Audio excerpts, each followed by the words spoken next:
A paz do Senhor, meus queridos e amados irmãos, sejam muito bem-vindos ao nosso canal Palavra Viva, o seu canal de estudo e reflexão da Palavra do Senhor. O nosso propósito com esse canal é levar até você o conhecimento prático da Palavra do Senhor de modo fácil, objetivo, que venha edificar a sua vida tanto intelectualmente como espiritualmente. O nosso vídeo de hoje vai tratar sobre o assunto do perdão. Para já ir adiantando o seu lado aí, abra sua Bíblia no capítulo 18 de Mateus. Enquanto você está procurando, eu quero falar aqui algumas coisas acerca do perdão, já como uma introdução do nosso vídeo. A primeira coisa que eu quero salientar é o significado da palavra perdão. O que realmente significa perdoar. Se você pegar o seu dicionário, o Aurélio, da língua portuguesa, e você procurar a palavra perdão, você vai encontrar que perdoar é remir alguém, desculpar.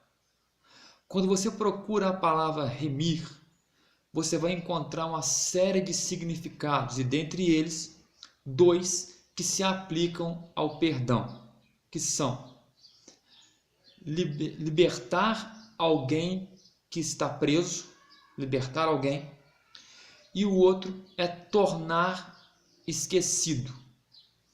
Então, dessa forma, se perdoar é remir, e remir é tornar alguém livre e tornar algo esquecido, nós entendemos que perdoar é você liberar uma pessoa da culpa de uma ofensa que ela cometeu contra você. E ao mesmo tempo, você vai esquecer aquela ofensa cometida e dar seguimento à vida.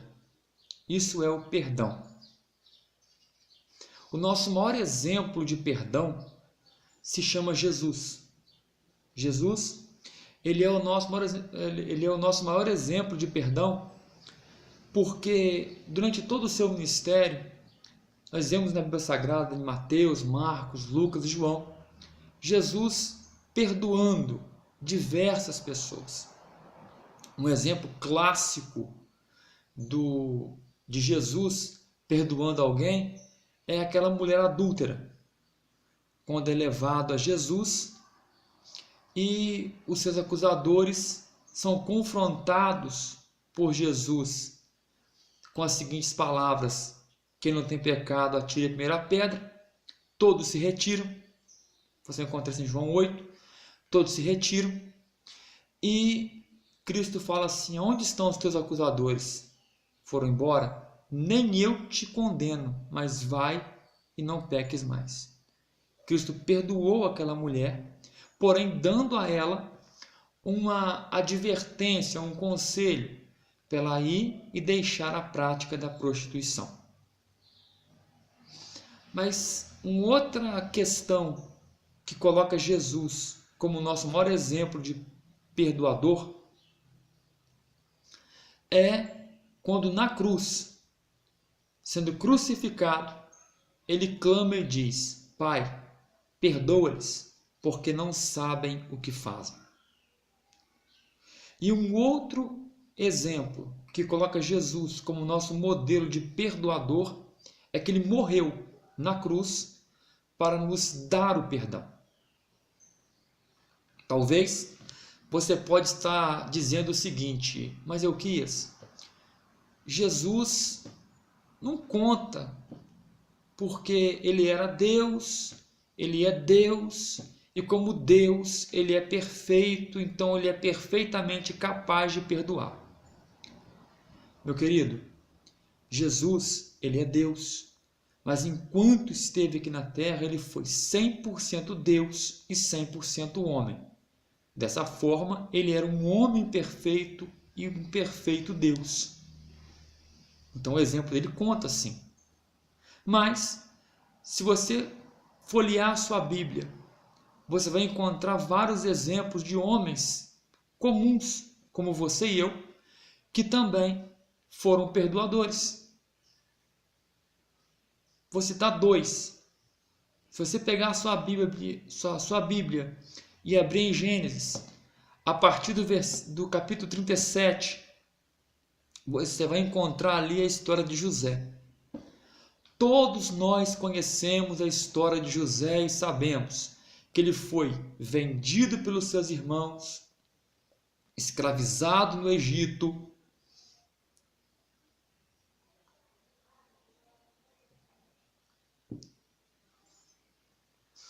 foi preso injustamente.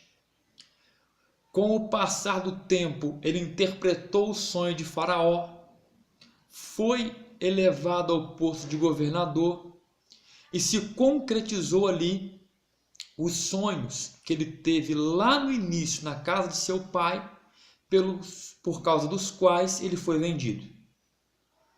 Quando os seus irmãos chegam ao Egito por causa da fome, e José vê os seus irmãos ali, ele faz algumas provas, ele coloca os irmãos à prova, sim, coloca, mas ele perdoa os seus irmãos. Aqueles que tanto fizeram mal, ele perdoa. Quer ver um outro exemplo? Atos dos Apóstolos, capítulo 6, final do capítulo 6 e todo o capítulo 7. Você vai encontrar ali a história de um diácono chamado Estevão. Estevão não era Deus, Estevão era homem.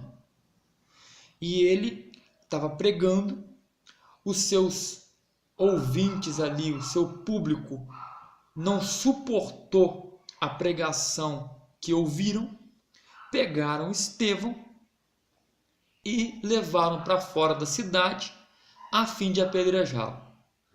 Resultado, Estevão clamou igual a Jesus: perdoa-lhes, porque não sabem o que fazem. Então a gente vê que José não era Deus e perdoou. Estevão também não era Deus e perdoou. Jesus era Deus, é Deus, mas enquanto esteve aqui, era homem, como nós somos homens, e também foi o nosso exemplo de perdão em todos os sentidos. Então nós não temos o porquê dizer, comigo é diferente, não vou perdoar. O perdão é necessário na vida de todo indivíduo, principalmente na vida do cristão. Eu acho que você já abriu aí, né? Mateus 18, e eu te recomendo a, nesse momento, dar uma pausa no vídeo, pegar o capítulo 18 e dar uma lida. Leia o capítulo 18, porque aqui nós não temos tempo de ler todo o capítulo, então vamos aqui dar uma pincelada no assunto do capítulo, tentando trazer aí um subsídio, uma reflexão, algo prático para o seu dia a dia. Mas dá uma pausa no vídeo e leia o capítulo de número 18. Depois nós voltamos aqui e vamos continuar o nosso bate-papo.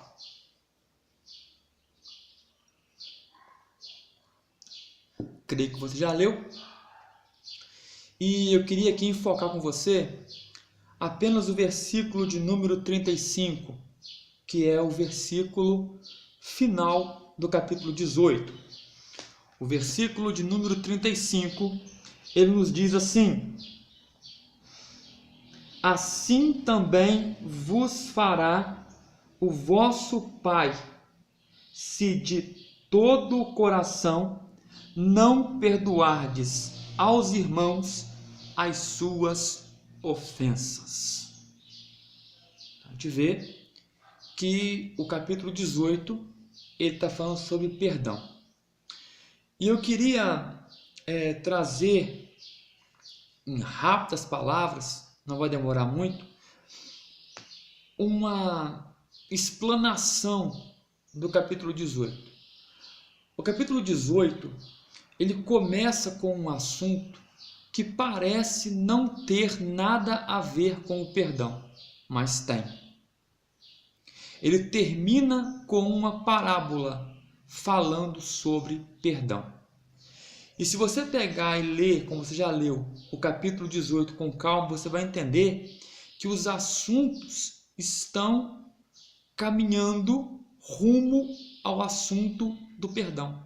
Jesus aproveita o assunto inicial do capítulo 18 para ensinar sobre perdão. Qual que é o assunto inicial do capítulo 18?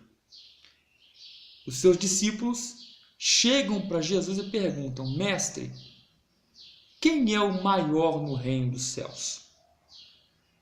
Cristo chama uma criança, coloca no meio deles e diz o seguinte: quem se converter e for semelhante a esta criança é o maior no reino dos céus.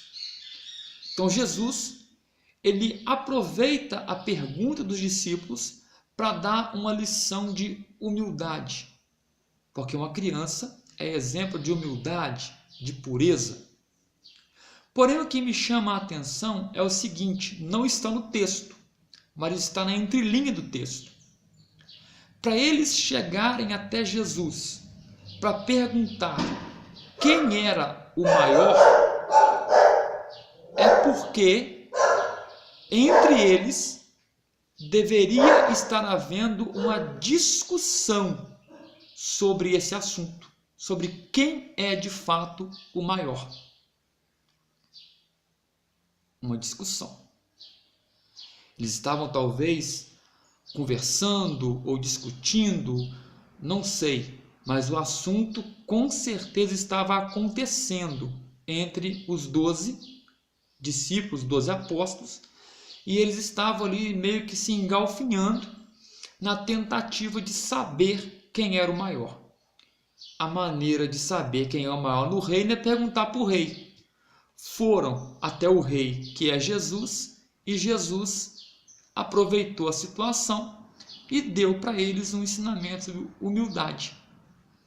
Porém, Jesus, ele prossegue o ensinamento dizendo o seguinte, que qualquer que fizer tropeçar, ainda falando de criança, qualquer que fizer tropeçar a um destes pequeninos que creem em mim, seria melhor que amarrasse no seu pescoço uma pedra de moinho e se lançasse no fundo do mar. Com esse ensinamento, Jesus está dizendo de um modo prático. Literalmente, ele está falando de crianças, porque as crianças, elas se miram muito mais no exemplo do que nas palavras. Você pode chamar uma criança e dizer que ela não pode fazer tal coisa, mas se ela ver você fazendo, automaticamente ela vai fazer porque viu você fazendo e não vai deixar de fazer porque ouviu você mandando não fazer. Então ele está falando de crianças. Então ele disse que qualquer que escandalizar um destes pequeninos que creem em mim, seria melhor que ele se suicidasse, pegasse uma pedra de moinho, amarrasse ao pescoço e se precipitasse no fundo do mar. Quando a gente pega essa declaração de Jesus e traz para o dia a dia do cristão, a gente entende que os pequeninos que creem no Mestre são aqueles que estão chegando à fé. São os novos convertidos, que às vezes estão se escandalizando com as contendas que há no meio do povo, principalmente por causa de posição. Os textos estão entrelaçados. Jesus está prosseguindo o ensinamento. Entre os discípulos havia uma contenda sobre quem era o maior. Ele vira e fala que o maior é quem for como uma criança. Prossegue e diz que quem escandalizar um pequenino é melhor que se suicide. trazendo para o nosso dia a dia, para a nossa prática de vida, como eu disse, aquele pequenino é sim uma criança ainda, mas também pode ser comparado com aquele que é recém-chegado, porque o recém-chegado à fé, ele é como uma criança, tanto que a Bíblia o chama de nova criatura, alguém recém-nascido, como uma criança. Então ele absorve muito mais o que ele vê do que o que ele ouve. E nesse contexto, o que estava havendo entre os discípulos era uma contenda por causa de posição. Então, qual que é aqui a exortação que nós precisamos de tomar para a nossa vida?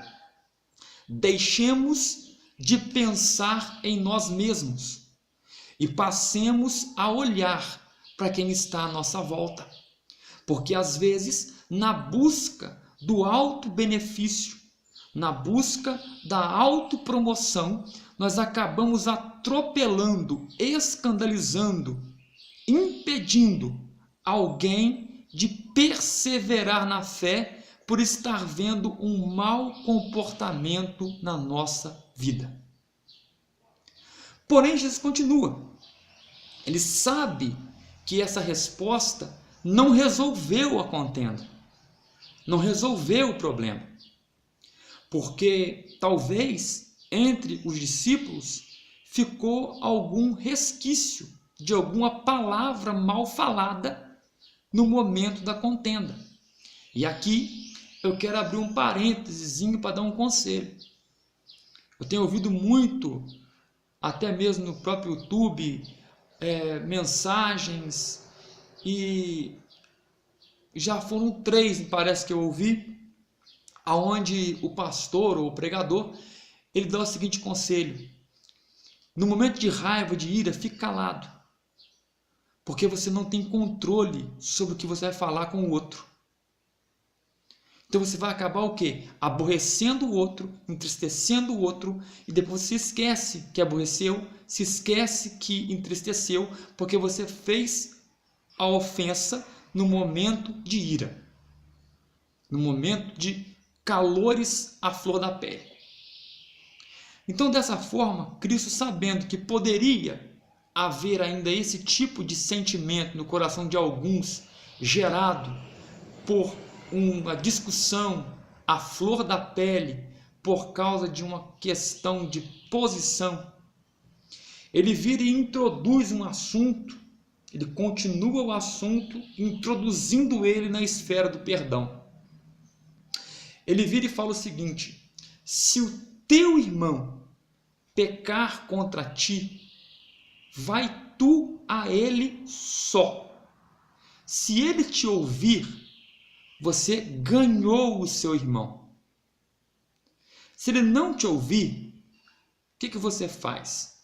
Você chama mais 2 pessoas e vai com elas, para que toda palavra seja confirmada por boca de 2 ou 3 testemunhas. Se mesmo assim ele não ouvir você com as 2 testemunhas, você leva ele à igreja, à congregação. Leva o caso à congregação. Se mesmo assim ele não ouvir a congregação, aí você considera ele como um gentio e publicano. Jesus, ele traz o assunto, ele aproveita o assunto lá de trás, da contenda por causa de posição, e vem trazendo ensinamentos até desaguar no assunto do perdão, porque ele sabia que os discípulos precisavam aprender essa lição diante da situação que eles estavam enfrentando naquele momento. Porque talvez se Jesus não tivesse ensinado sobre o perdão na questão da contenda por causa de posição, o grupo ia se desfazer por causa de mágoas, de intrigas, de fofocas posteriores e assim por diante. Porque Satanás, ele não precisa de porta aberta, é de brecha. deixou uma brecha, ele entra e faz uma arruaça, uma desgraça. O que me chama a atenção aqui também, quando Cristo prossegue o ensinamento e leva a questão do perdão para dentro da igreja, primeiro, se eu fui ofendido dentro da igreja, se o teu irmão pecou contra ti, dentro da igreja, tanto que no final ele fala, se não ouvir você, se não ouvir essa testemunha, leva à igreja. Então ele está num ambiente de igreja. Então, se dentro da igreja você foi ofendido, o caminho a se tomar não é o da porta da rua, não é sair da igreja, não é você virar as costas e ir para o mundo ou ir para uma outra igreja. Não, o caminho a seguir é o caminho do conserto, é o caminho de você consertar a situação. Porque hoje em dia está muito comum isso acontecer. Ah, o irmão olhou torto para mim, eu vou sair da igreja. Ah, o fulano estava dirigindo o culto, não me deu oportunidade, então é porque ele está com birra com a minha cara, então se não me querem aqui, tem quem quer, eu vou para onde me querem. Isso está muito comum acontecer. E o resultado disso é um montão de crentes se espalhando desconcertado. Você, meu querido, não é obrigado a ficar na congregação que você está congregando. Você pode sim trocar de congregação. É um direito seu. Só que você não deve sair da sua congregação debaixo de maldição. Você não deve sair da sua congregação no meio de uma contenda. Primeiro, você conserta a contenda. Você conserta o mal-entendido, você desfaz aquele problema e depois, debaixo da bênção do seu pastor, você sai, se for o caso de sair. Outra coisa que eu entendo aqui é que Jesus trouxe esse problema da contenda, da necessidade do perdão para dentro da igreja, porque não existiria igreja perfeita. Toda igreja que você se colocar a congregar vai ter um problema, vai ter uma questão, vai ter um defeito. Por quê? Porque a igreja ela é composta de pessoas que possuem defeitos. O defeito não é da igreja, o defeito é das pessoas. Então, automaticamente, aonde você congregar, independente se você vai ser pentecostal, tradicional, histórico, se você vai ser um católico, se você vai ser... não interessa. A igreja que você for congregar, você vai encontrar problemas. Às vezes, olhando de fora, não parece que tem. Mas quando você entra dentro e passa a participar da vida ativa da igreja, você descobre que tem muito. E se você for ficar trocando de igreja por causa de problema, daqui a pouco você vai estar no mundo, meu querido. Então é melhor você enfrentar o problema do que ficar trocando de igreja por causa dele. Porque muitas das vezes o problema vai te acompanhar, porque às vezes ele está em você mesmo, às vezes está em mim, não está no outro. Então vai me acompanhar. Então aonde eu for, eu vou levar aquela situação comigo. Até porque situações más resolvidas acarretam uma carga, acarretam uma doença emocional, um abalo, melhor dizendo, emocional, que eu vou sempre estar esperando a mesma coisa do outro. Se alguém me ofendeu e eu não conseguir resolver o problema, eu vou acabar refletindo sobre o outro o problema que aconteceu com aquele lá atrás. Então eu nunca vou conseguir sair desse ciclo vicioso daquele tipo de problema. Então, outra coisa que eu entendo aqui acerca desse texto, prosseguindo agora no ensinamento, que Pedro, ouvindo isso, de Jesus, que tem que perdoar, que tem que buscar o perdão, que tem que conversar com seu irmão. Aí, outra coisa que eu entendo, vai acontecer que, mesmo você indo, levando testemunha, levando a igreja, vai ter pessoa irredutível. Tanto que Cristo, ele exorta a considerar essa pessoa irredutível como gentio e publicano. Ou seja, ignora ele. Vai haver pessoa irredutível, não se espanta. Vai ter aquela pessoa dentro da igreja que você vai fazer de tudo para tentar consertar com ele. Mas são aquelas pessoas que o apóstolo Paulo, ele chama de irreconciliáveis. A pessoa não quer reconciliação. Ele quer prosseguir o problema. Então, para não prosseguir o problema, afasta. Deixa ele um pouco de lado. Não é para se deixar de amar, não é para se deixar de socorrer quando for necessário, é simplesmente evitar o convívio. Porque o gentio e o publicano eram pessoas com quem o povo de Israel não convivia. Até fazia parte do povo, morava na mesma cidade e tudo mais, mas não tinha convívio. Então, o que ele quer dizer aqui? Se a pessoa é irreconciliável, você fez tudo que estava ao seu alcance, o que você faz agora? Afasta um pouco dele, evita o convívio. Com isso, Pedro vira para Jesus e fala assim: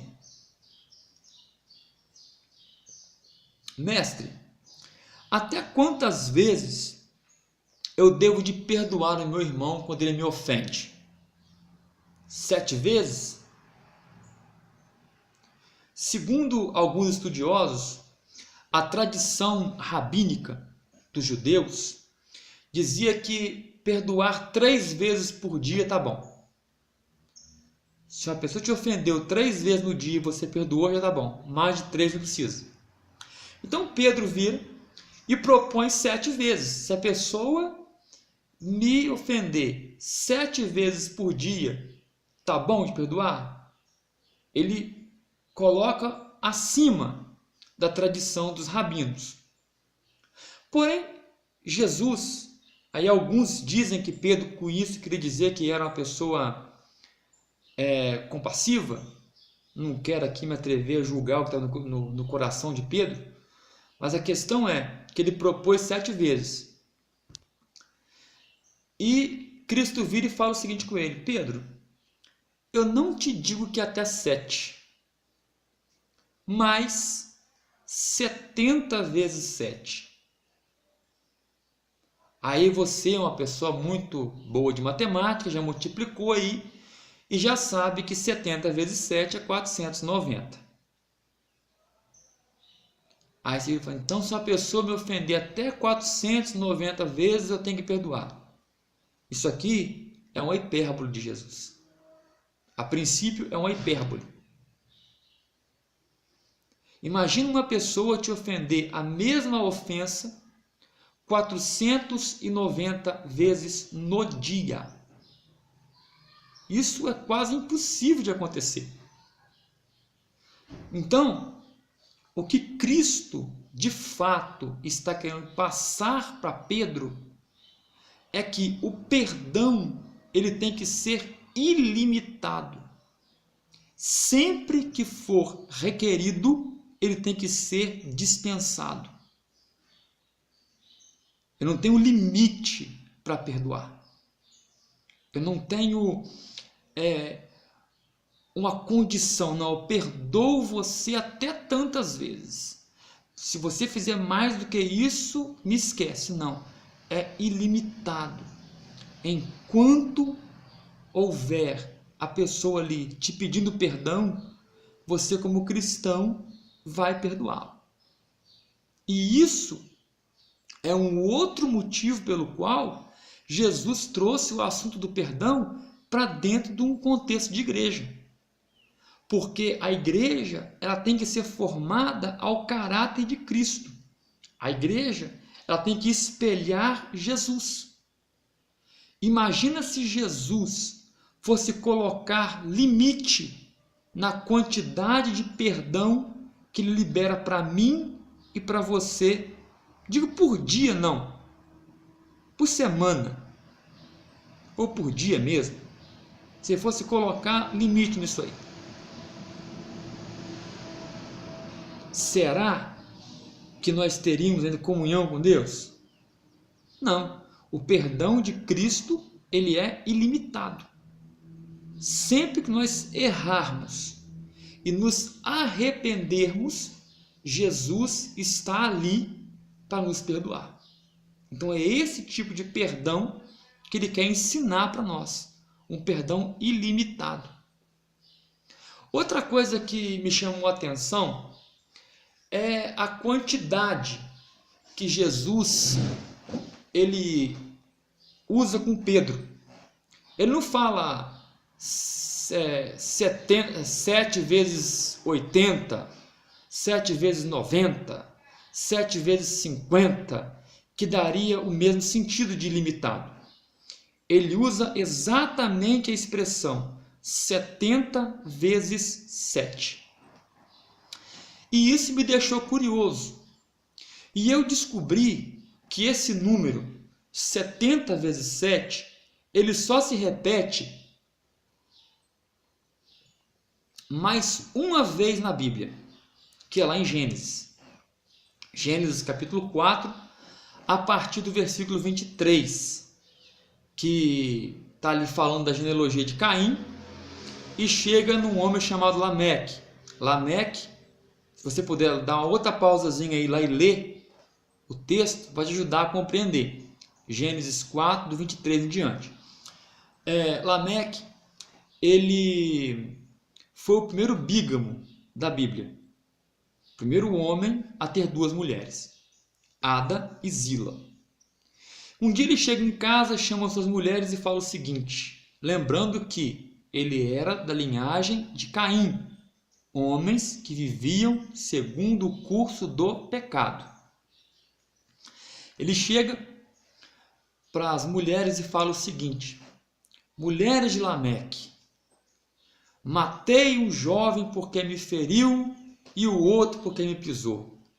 Se Caim, que matou Abel, matou um só, foi vingado 7 vezes, Lameque será vingado 70 vezes 7. Aos 70 vezes 7 de novo. Só que em Gênesis, ele aparece como sinal de vingança ilimitada. E em Mateus 18, o 70 vezes 7, ele aparece como um sinal de perdão ilimitado. Então, aquele que anda segundo a carne, aquele que anda segundo as concupiscências dessa vida, que anda segundo o curso desse mundo, ele está enquadrado no 70 vezes 7 de Lameque, lá em Gênesis 4, 23 em diante. Ele vai ter uma disposição ilimitada para se vingar. Ele vai ter uma disposição ilimitada para pagar o mal com o mal. Agora, quem anda com Jesus, já se converteu, já entregou a vida para Cristo, é uma nova criatura, pertence de fato ao povo de Deus, ele está enquadrado nos 70 vezes 7 de Mateus 18. Ou seja, ele tem uma disposição ilimitada para liberar o perdão. Aí é que você e eu precisamos de pensar. Em qual dos 70 vezes 7 nós estamos de fato enquadrados quando alguém nos prejudica? Será que estamos enquadrados nos 70 vezes 7 de Lameque? Vou vingar, eu vou retribuir, isso não morre comigo, eu não levo desaforo para casa, eu sou crente, mas meu braço não é, tal. Ou será que estamos de fato enquadrados nos 70 vezes 7 de Mateus 18, que Jesus ensinou para Pedro e consequentemente para nós? É uma questão a se pensar nesse vídeo, nesse momento. Porém, Jesus agora caminha para o final do capítulo. Só que antes de caminhar para o final do capítulo, irmãos, eu quero voltar um pouquinho acima, onde Cristo fala o seguinte, na questão do perdão dentro da igreja. Versículos de número 18. O versículo 18, do capítulo 18 também, diz assim: em verdade vos digo que tudo o que ligares na terra terá sido ligado nos céus, e tudo o que desligares na terra terá sido desligado nos céus. Em verdade também vos digo que se 2 dentre vós, ao 19, sobre a terra, concordarem a respeito de qualquer coisa que porventura pedirem, ser-lhe-á concedido por meu Pai que está nos céus. Porque onde estiverem 2 ou 3 reunidos em meu nome, aí estou eu no meio deles. Do 18 ao 20. Voltando um pouquinho em cima. Então Cristo, ele conclui o assunto do perdão na igreja com 3 promessas, ou 3 resultados que o perdão traz na vida de quem perdoa. Primeiro ele fala assim: o que estiver ligado na terra terá sido ligado no céu. Isso não tem nada a ver com a autoridade da igreja de disciplinar, de excluir. Não. O assunto aqui é o perdão. A ideia que se tem aqui é que se eu estou ligado com o meu irmão na terra, eu também estou ligado no céu. Se eu estou desligado com o meu irmão na terra, estou em contenda com ele, eu também estou desligado no céu. Então a gente vê que o perdão, ele tem consequências espirituais, tanto para bem, quando se oferece, se libera, quanto para mal, quando não se oferece e não se libera. Então, quer estar em comunhão com Deus, com o céu? Perdoa. Esteja em comunhão com seu irmão. Outra, no 19 ele fala que se 2 pessoas concordarem em qualquer coisa na terra que pedirem, se vocês quiserem, e pedir em oração, meu Pai vai dar para vocês. A comunhão entre os irmãos faz com que Deus libere bênçãos. Está difícil de ser abençoado? Tem alguma coisa que você está pedindo há muito tempo e não recebe? Faz uma retrospectiva. Olha direitinho a sua volta e vê se não está faltando se ligar com alguém, perdoar alguém ou liberar o perdão para alguém. Porque enquanto houver no meio nosso contendas, Deus não libera a bênção. E em terceiro lugar, ele fala que onde tiver 2 ou 3 reunidos, olha a união de novo aí, em meu nome, estou eu no meio deles. Quer sentir a presença de Cristo na sua vida? Quer ir para o culto e ter um culto excelente, onde a glória de Deus se manifeste na sua vida, onde você, se você é batizado com o Espírito Santo, você vai falar em língua estranha. Se você não é, você vai ter conta de receber o batismo. Se você entrou triste, você vai sair alegre, porque Deus vai se manifestar. Você tem que estar em comunhão.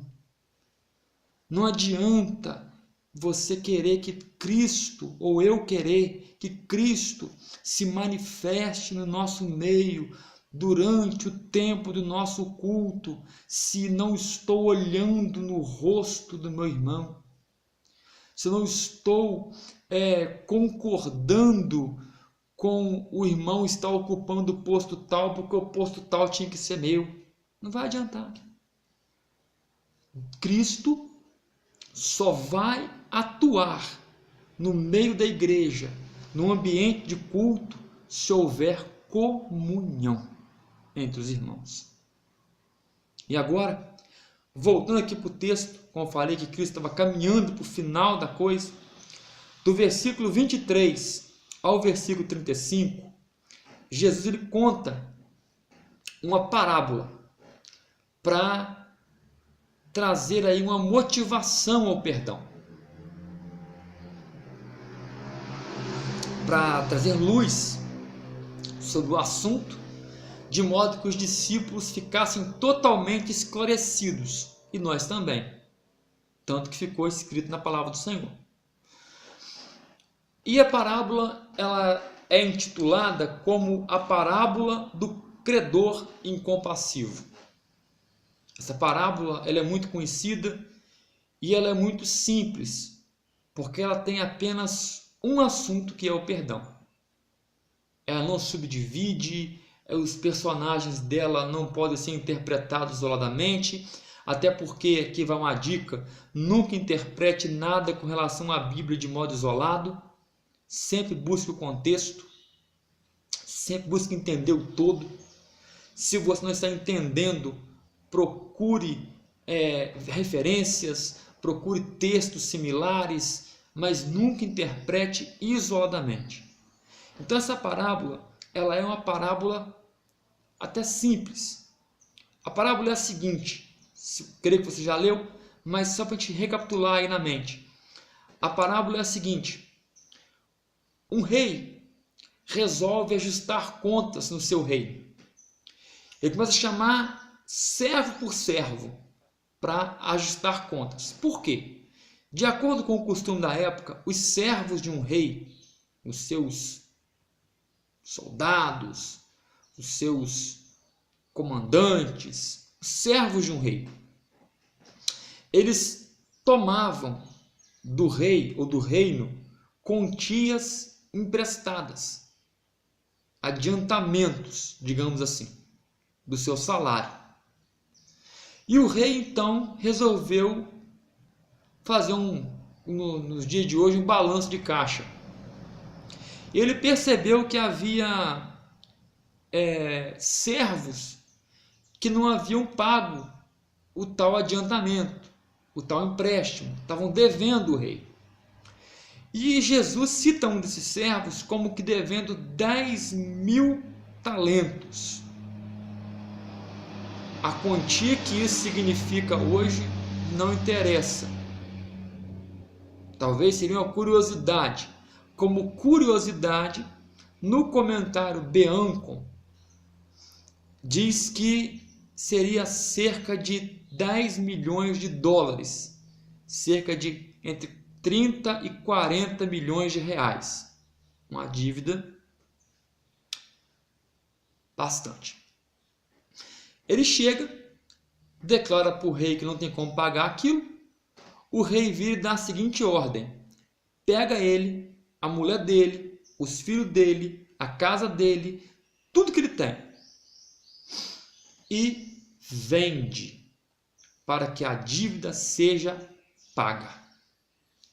Só que quando ele vê essa situação, esse quadro diante dele, o que ele faz? Ele se prostra.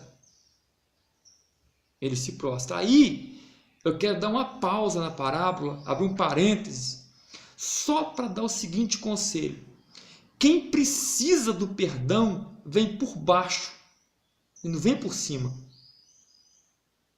Se eu preciso do perdão de alguém, eu devo me humilhar, reconhecer que preciso e não vir por cima na ideia de que me perdoa se quiser porque eu não preciso de você. Não, tem que vir por baixo. Eu estou buscando o perdão. Mas, prosseguindo a parábola, quando aquele cara se prostra, aquele servo se prostra, e ele diz: ó Senhor, ó rei, sê paciente comigo, eu vou te pagar tudo. Porém o rei olha para ele e diz o texto que o rei se comove de íntima compaixão, vira e fala: rapaz, levanta, vai embora, tá tudo kit, não tem que pagar mais nada, te perdoa a dívida. O rei perdoou para ele 10.000 talentos. Ele vai embora. No meio do caminho, ele encontra um conservo, um servo que era servo dele.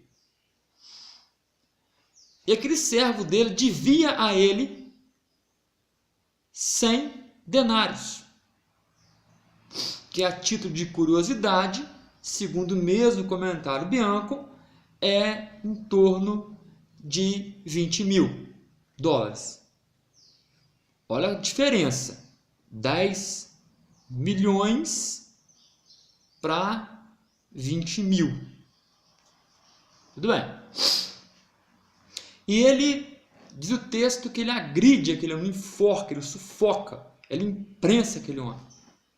E o homem faz a mesma coisa que ele fez, se prostra e fala as mesmas palavras: sê paciente comigo, que eu tudo te pagarei.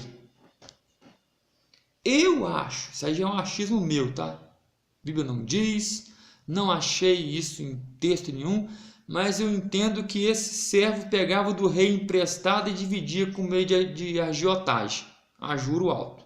Mas é uma questão irrelevante também na parábola. Mas quando aquele conservo se prostra e pede por clemência, queria pagar, aquele servo que havia sido perdoado pelo rei, ele não quer nem saber, manda prender o cara e encerra o cara na prisão até que tudo fosse pago. O que ele não esperava é que na rua onde eles estavam, no beco, sei lá onde é que ele estava, tinham pessoas que viram ele ser perdoado pelo rei e agora estão vendo ele não perdoar o seu conservo. As pessoas se indignam, se entristecem e vão até o rei e contam tudo para o rei. E o rei então manda chamar aquele servo mau. Ele chega lá, o rei vira: servo mau, ou servo malvado, não te perdoei eu toda a tua dívida porque você me pediu? Por que, pois, você não perdoou o teu conservo? Agora, pois, te ordeno que seja lançado na prisão e fique lá, até que venha me pagar tudo. E Cristo conclui que assim seria feito com aqueles que de todo o coração não perdoassem aos seus irmãos as suas ofensas. Essa parábola, ela traz lições interessantes. A primeira lição que ela traz é a motivação do perdão. A primeira motivação do perdão é perdoar porque fui perdoado. Então, o tamanho do perdão que eu recebi da parte de Deus deve ser o agente motivador que me leva a perdoar ofensas menores que outros me causam. Então, sempre que alguém te ofendeu e ficar difícil de perdoar, lembra do perdão que você recebeu. Porque os teus pecados e os meus pecados, nós não tínhamos condição nenhuma de pagar diante de Deus. Paulo diz que o salário do pecado é a morte, ou seja, o pecado é pago com a morte. A única coisa que pagaria a nossa ofensa diante de Deus seria a nossa morte. Mas Jesus veio e pagou isso por nós. Morreu em nosso lugar e nos deu então o perdão. Então lembra do perdão que você recebeu. Então você vai ter força para perdoar também quem te ofendeu.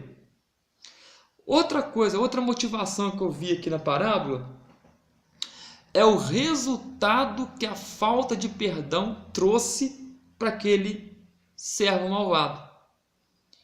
A falta de perdão o lançou na cadeia. A falta de perdão o condenou. Então, sempre que alguém te ofendeu e ficou difícil de perdoar, lembra que a falta de perdão pode te condenar também. Uma outra lição que eu tiro dessa parábola está na vida do servo mau também. Do servo malvado, do credor incompassivo. O porquê que ele não conseguiu perdoar aquele homem. Primeiro, ele só pode ter esquecido que foi perdoado pelo rei. Não deu valor ao perdão que recebeu. E às vezes, nós também nos comportamos assim. Não conseguimos perdoar porque esquecemos que hoje estamos onde estamos e somos quem somos, vivemos como vivemos, porque recebemos o perdão. Não é porque somos justos, não é porque somos perfeitos, é porque nós recebemos um perdão. Então nunca se esqueça, porque o dia que você esquecer, que eu me esquecer, que fui perdoado, eu não vou conseguir perdoar. Outra coisa é na maneira que o rei chama ele. Ele teve dificuldade de perdoar porque ele era malvado. Ele era mau, ele era ruim. E nós também não somos diferentes. Nós temos dentro de nós, ainda que agora convertidos ao Senhor, mas ainda existe dentro de nós um lado mau, um lado malvado. Ainda que já recebemos o perdão, o lado mau permanece. E esse lado mal, muitas das vezes, ele tenta falar mais forte. E se nós deixarmos, se nós permitirmos que esse lado mal fale mais forte, nós vamos ter prejuízos em muitas coisas. E principalmente, como é o assunto do vídeo, o perdão. Então não permita que a maldade que há em você fale mais alto. Eu não posso permitir que a maldade que há em mim fale mais alto. Pelo contrário, eu devo de me voltar para as coisas de Deus, para fortalecer a bondade dentro de mim, para fortalecer a misericórdia, para fortalecer a compaixão, e assim nós vamos vencendo a cada dia e perdoando o nosso próximo. Que Deus em Cristo possa abençoar a sua vida e que você possa ser edificado por esse vídeo, que você possa talvez aí estar compartilhando esse vídeo, deixando o seu like, se inscrevendo no canal, porque a qualquer momento a gente vai voltar com um novo assunto acerca da palavra do Senhor. E lembre-se disso. Se vivermos a palavra, a vida dela, ou a vida que há nela, vivificará a nossa vida. Que Deus abençoe em nome de Jesus.